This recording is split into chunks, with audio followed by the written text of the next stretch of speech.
Hey everybody, Ryan McCaffrey with IGN. I'm very pleased to be joined today by Hayden Blackman, the studio head and creative director on Mafia 3. Perfect timing with the logo. Look at that. Yeah. Synergy.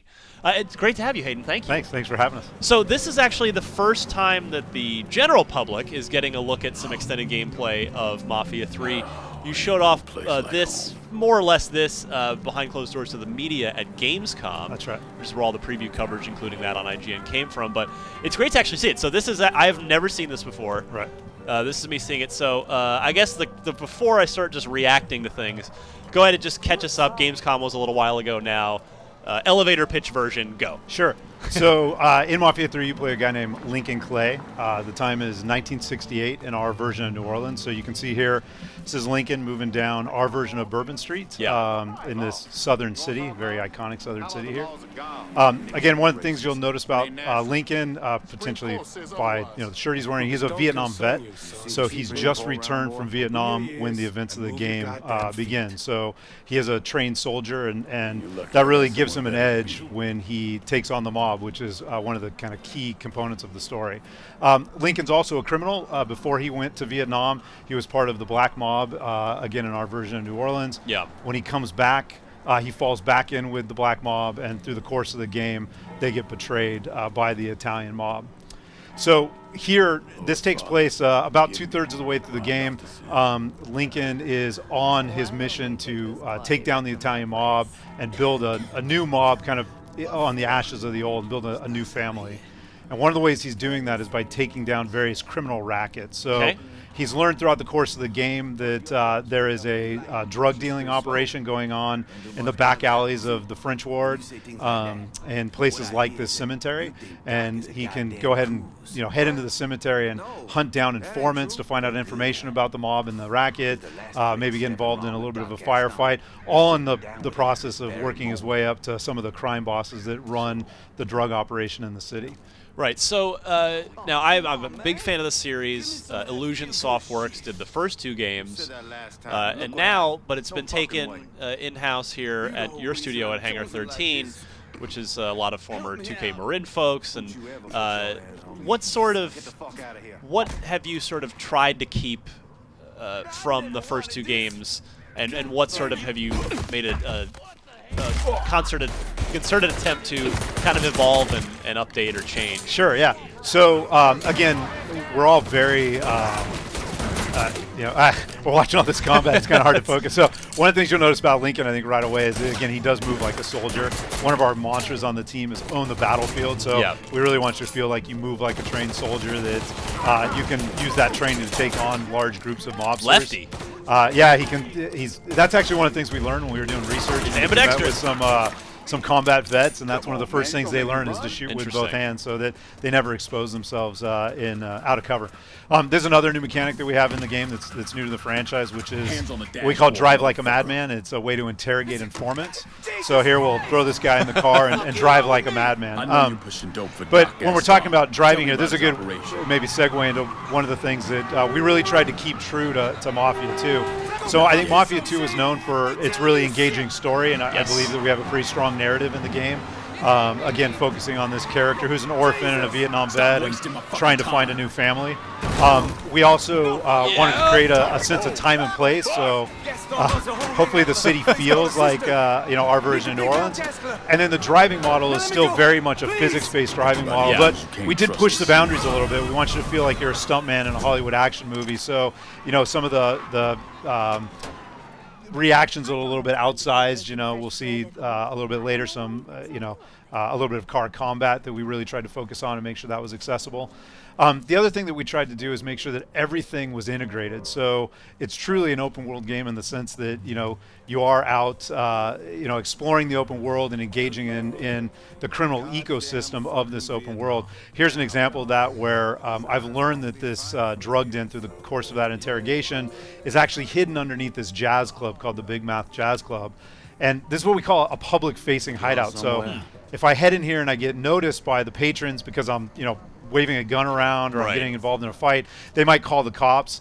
There I just kind of got told to move along by the mobster, so I'm going to try and find a back entrance here. I could have gone in guns blazing there, but that would have attracted a lot of attention and the cops. But that's something I could do if I had maybe muscle with me or was better armed. Ooh. No. That might have been an overreaction. That's an example of one of our takedowns in the game. So you unlock those as you go throughout the game. But yeah, I mean, I have actually played. Like I said, I've reviewed both the first two games, and really, I was a big fan of both, Mafia 2 in particular. But the two things that sort of stood out for me on one of the plus sides for Mafia 2 was just the unbelievable art direction, and I'm already seeing that here, like some amazing lighting. This just the sort of the light mist haze. Right. It really looks like that technologically here you're just pushing a lot of atmosphere into the game, which I like a lot. And then on the flip side, the kind of the big downside for me to more lighting here to Mafia 2 was that it was a great story. It's set in this open world, but it was like there wasn't a lot to do in that open world. So are you guys looking to rectify that this time around? Yeah, absolutely. And that was one of our, again, very first pillars was how do we make sure you feel like you are in an open world that you can explore, that you can engage with, but how do we do it in a way that makes you feel like you're always making forward progress? So everything we do is kind of connected to Lincoln's quest to take down the mob or rebuild his own, kind of criminal empire. So, whether that is, again, finding guys to interrogate, doing open world activities that help fund your criminal operations, destroying hideouts. We have a number of hideouts in the game. This is an example, actually, of a hideout. So this is an example of a dead guy right here. Yeah, right. So we do, we are supporting stalking in the game. That's one of the other kind of mandates for us is we want you to be able to approach these hideouts multiple different ways. So whether that's going in guns blazing or being a little bit more stealthy here, ultimately it all kind of culminates in kind of big takedowns. But we want you to have that ability to kind of stalk your way through as well. Oof. Yeah, so there's a character named Doc Gaston who runs this hideout who we have to take out in order to assign this hideout out to one of our guys to take over. So here again, you'll see a little bit of some of our hot combat and Lincoln kind of moving through the space, swapping weapons. We do have kind of a very good weapon churn model where you're encouraged to switch weapons a lot. We do have fairly aggressive AI as well. They will come after you, hunt you down. I just lost my train of thought. I was going to ask you. I believe I remember an interview with you, possibly even on IGN. Are there multiple endings? Am I remembering that correctly? You guys aiming for sort of some multiple path things here? Yeah. So again, one of the things that we founded Hangar 13 on was this idea that we really want to build games where people feel that every player story or every player experience is unique. And for me, that's really the joy of working in games and this kind of interactive medium is that we get to allow the player to be kind of co-author in the experience. So whether that's the moment-to-moment, like here, do I go through stalking? What weapon do I use? Do I use takedowns?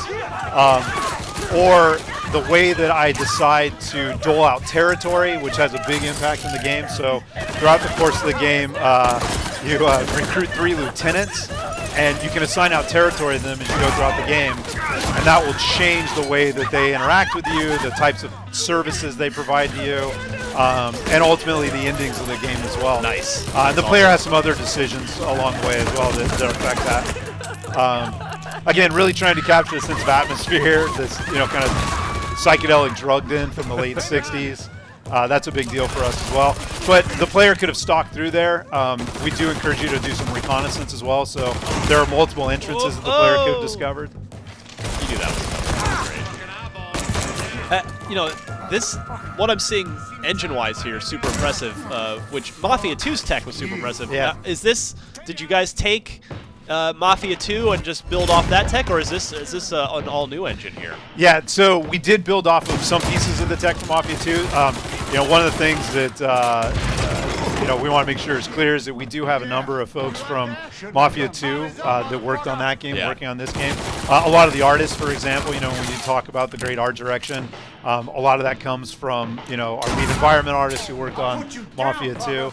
A lot of the engineers worked on Mafia 2 as well. So we do have a lot of pieces from Mafia 2 that we were able to expand upon. And then there was some stuff we had to build net new, Sure. just, you know, obviously Makes sense. for current gen. Yeah. This shows how old I am. I called them Illusion Softworks. 2K Check, I guess, would be the more modern I'll take that as terminology. But and Vito, don't fuck this are up. there any sort of? Do you guys address any?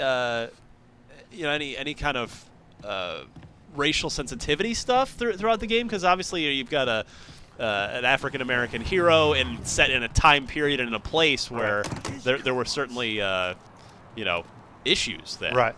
Yeah, we do. I mean, we're not shying away from it at all. It is 1968. You are Lincoln's actually mixed race.